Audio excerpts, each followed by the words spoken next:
তোমরা সবাই কেমন আছো বন্ধুরা? আশা করি খুব ভালো আছো। বড়ি দিয়ে আজ এক রেসিপি বানাবো।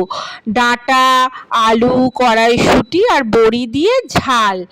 পোস্ত তো আগে খেয়েছি, দেখিয়েওছি আপনাদের, তবে ডাঁটার এই ঝালের রেসিপিটা খুব ভালো হয়। বন্ধুরা দেখতে পাচ্ছেন একেবারে ছোট্ট ছোট্ট পুচকি পুচকি বড়ি। এগুলো আমার বোনের শাশুড়ি মা পাঠিয়েছেন। এগুলো দিয়েই আজকে বানাবো ডাঁটা, আলু, কড়াইশুঁটি দিয়ে ছোট বড়ি ভেজে তরকারি, আর মশলার জন্য একটা পেঁয়াজ, টমেটো, 4টে কাঁচা লঙ্কা, 4টে রসুন, সামান্য আদা। এই মশলা দিয়ে এবং বড়ি ভেজেই হবে আজকের রেসিপি।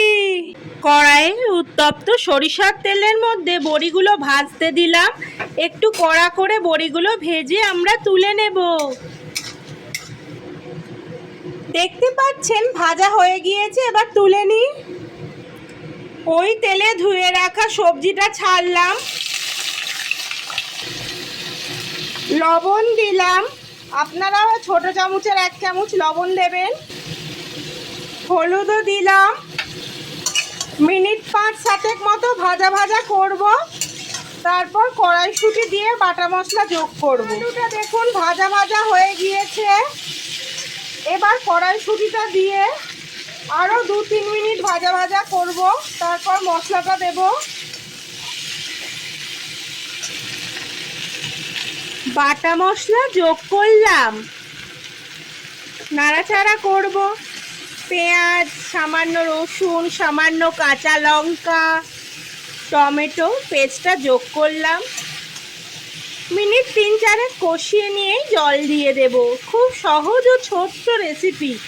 আর সজিনা ডাঁটায় মাছ মাংস অপেক্ষাও অনেক প্রোটিন থাকে, তাই খাওয়া খুবই উচিত। 1 চামচ জিরে গুঁড়ো দিলাম।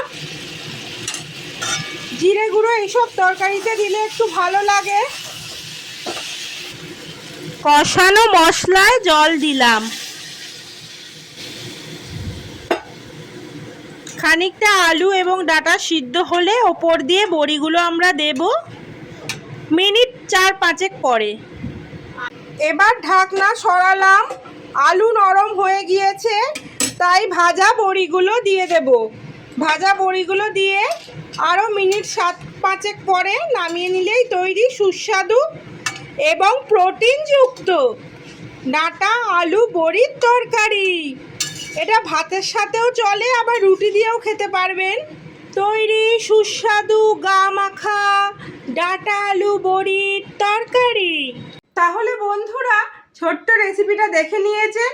এখন ওয়েদার চেঞ্জের সময় এই ডাঁটা মানে সজনে ডাঁটা খুবই উপকারী এবং এটা প্রোটিন সমৃদ্ধ একটি খাবার। আপনারা সবাই বাড়িতে বানাবেন। খুব খুব ভালো থাকবেন।